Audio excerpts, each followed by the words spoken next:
The northern Indian town of Ladakh is wedged between war-torn Kashmir and Chinese-occupied Tibet. Since the middle 1970s, a surge of tourism, facilitated by a Western fascination with Buddhist culture, has brought in a rapid influx of foreign capital. This documentary, in progress by Dan Schreiber, explores the tension between tourism and tradition.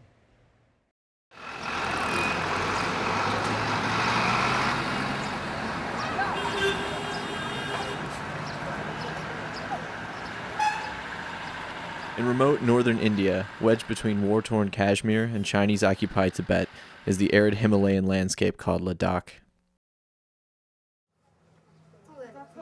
It is home to a gentle, peaceful people who practice what is essentially Tibetan culture. Because of fascination among Westerners with this increasingly novel culture, Ladakh draws hordes of tourists every summer, the only season when the mountain roads are passable.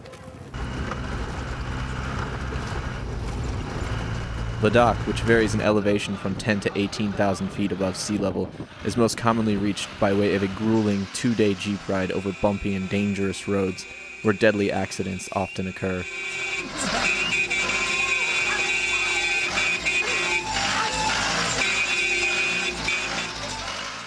Despite this, Leh, Ladakh's capital, receives increasing numbers of tourists every year, peaking in 2005 with 37,000 visiting during the 3-month season. That's about 7,000 more than the town's permanent population. So what brings these travelers over such a long, hard distance? They come here to see the nature, I think. Plus the Buddhist monasteries, the high altitude lakes, the river rafting, the mountaineering, what we do not have here in Ladakh. Ladakh is a very beautiful place. Once you see Ladakh, then I'm sure you will come again and again. I was working in the corporate world for about 6 years or so and finding it really unfulfilling.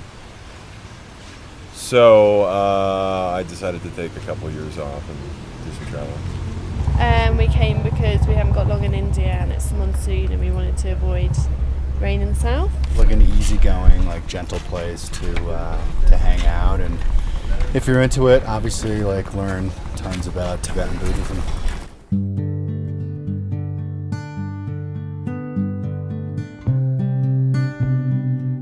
The influx has brought rapid change to the area, throwing it open to Western culture, a far cry from Ladakh's previous experience with the outside world, that of traders on Central Asia's famous Silk Route. This massive and swift change has caused most in the younger generation of Ladakhis to abandon traditional dress and culture in favor of Western fashions and a money economy.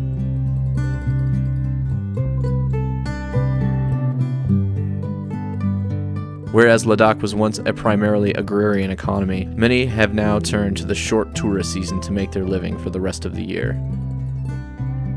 Western demand for Tibetan and Ladakhi artifacts has created a sort of culture for sale in Leh.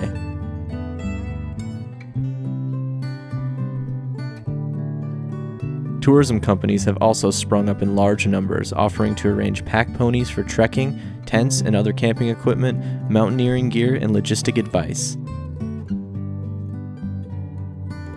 Rather than working on farms, young men in town compete for tourist business. This has drastically changed community relations in Leh.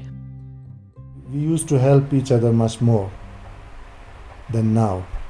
But now the situation has changed, For example, in olden times, if somebody built a house, all the neighbors went to help him, help the family.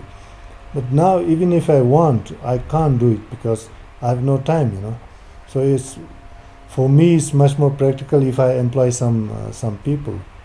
Lots of money is coming in, and lots of people from other parts are also coming in looking for job here. Of course, it's market economy which is taking over the traditional subsistence agriculture that we had, economy that we had for centuries, suddenly being replaced by the market economy. The other problems that accompanies with it also comes is you see here. And so, in an effort to discover and understand a unique and ancient culture, isolated from much of the rest of the world for so long, tourists have left a permanent mark on Ladakhi society. Ironically, they have helped to very quickly globalize the society they originally sought for its authenticity.